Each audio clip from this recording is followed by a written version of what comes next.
Nag-almusal na siya. Aga-aga ng tupak. Ay, nako po. Talagang hirap magkaroon ng anak na ganyan. Kaya, ay, nako.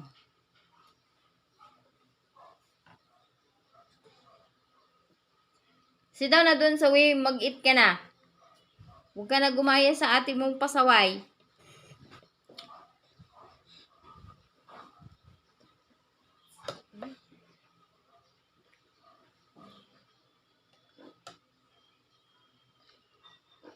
Dapat pag gigising, mag-ano muna ng breakfast, hindi yung cellphone. Cellphone ang nasa utak nood.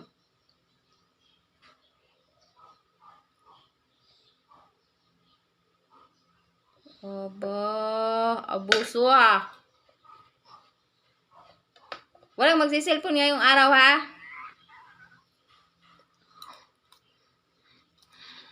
Walang manonood ng TV. Mga pasaway.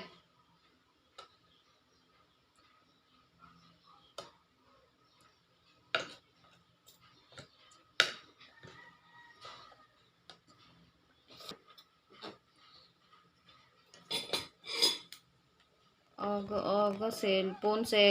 Ang galing ah.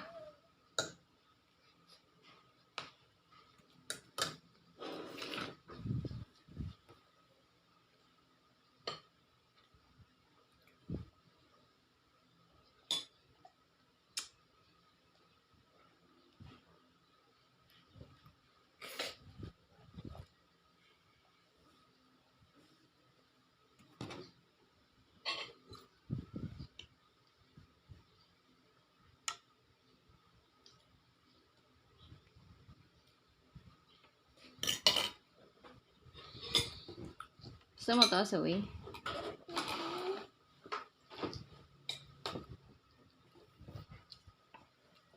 Nait na.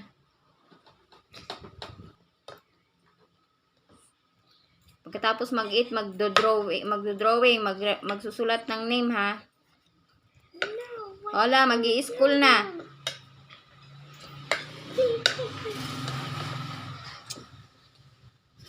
Hindi ka na mag-school? Gusto mo dito ka lang sa house? Kasi pasaway ka na. Pasaway ka nung maliit ka pa. Pasaway ka pa rin hanggang ngayon. Oh, ba, Rinalyn.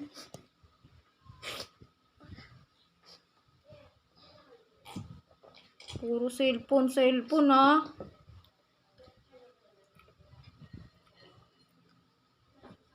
Walang cellphone ngayong araw. Pag magsi-cellphone, papaluin sa kamay, ha? Papaluin. Ano gusto mo? Cellphone, palo. Ano gusto mo? Ay, mali pala. Ano gusto mo? Hindi ka magsi-cellphone o mapapalo ka, ha? Ano gusto mo? What you want? Cellphone, no cellphone or palo? Palo. Oh, you want palo? No, wait. Oh.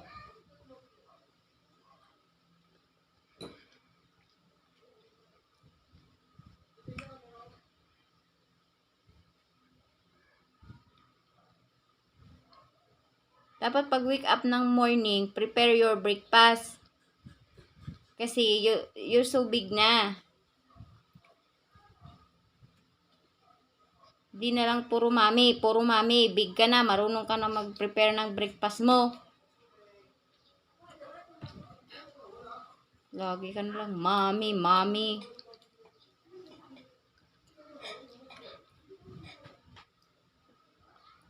Faster na, finish your food na.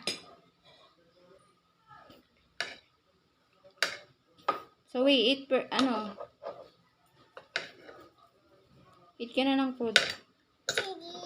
Okay.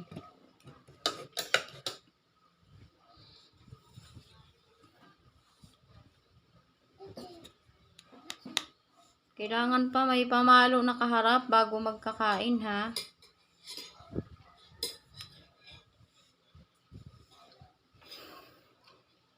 Ay nako, yan ang nangyayari sa amin sa araw-araw guys. And ayan, may tantrums, meron naman walang tantrums, yan. Kaya yan ang talagang pinakamahirap sa may anak na autism. Kasi nandiyan po yung pagiging nila. Pero dapat lang na huwag natin silang hayaan sa gusto nila. Dapat ang masusunod po ay tayong nag-aalaga sa kanya. Kaya yan po yung ginagawa ko.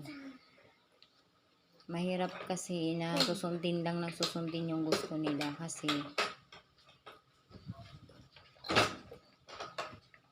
abusado sila. Nagiging abuso. Rinalyn, eat na.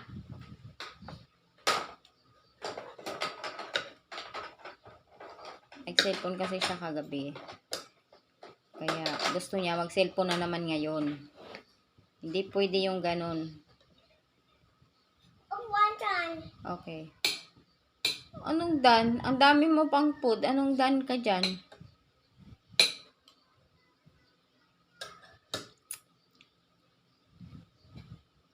Kaya dapat turuan sila talaga ng tamang Huwag po tayong padadaig na mga magulang sa mga batang sa mga anak nating may autism kasi tayo din ang kawawa. So ayan. Huy, Rian. Eat na.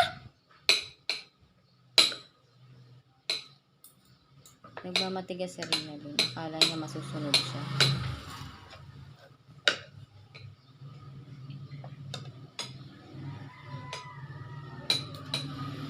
Pwede yung ganyan. Dapat si Mami ang masusunod. Si Mami ang right.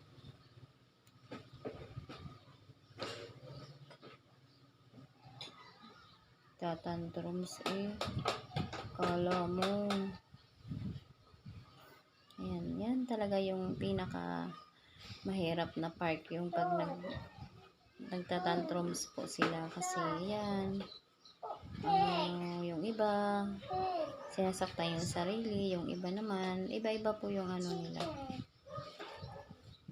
Si Rinalyn naman pag nagtatantrums, ayan, iyak ng iyak. Oh, not your done. Okay.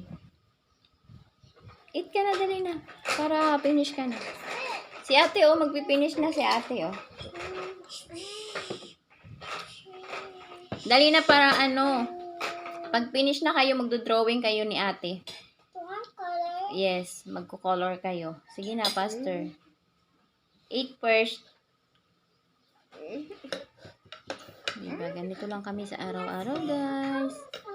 Ayan. So, ayan. So, baybayan nyo yung mga malalaman nyo pang reveal sa mga batang may autism po. Ayan. So,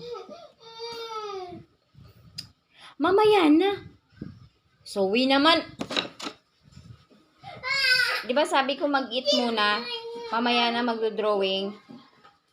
Ayan. Kaya kailangan po na maging matapang ang mga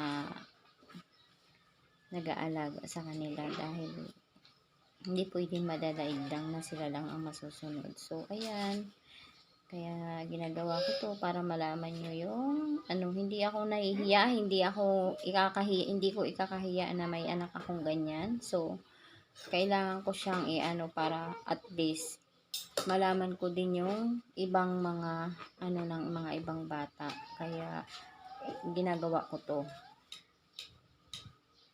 para may alam din po ako at saka yung sa akin, yung nararanasan ko para alam nyo din at saka maa-adapt nyo din, maituturo nyo din sa mga anak nyo, yung sa mga katulad ko na may anak na autism yan. So ayan guys, see you na naman mamaya, mag-upload ako uli. Napakatagal kong sundan yung aking upload, pasensya na po, busy lang po. Okay, bye. Hindi pa rin siya tapos kumain. Ate, finish your food. Hindi pa rin siya tapos dahil nagmamatigas siya dahil gusto niya pa rin masunod ang gusto niya. So, ayan. Hindi ko po ibibigay. Bahala siya dyan. Mag-iiyak siya. So, ayan. Bye-bye guys. Thank you for watching. See you again mamaya po. Thank you. Bye.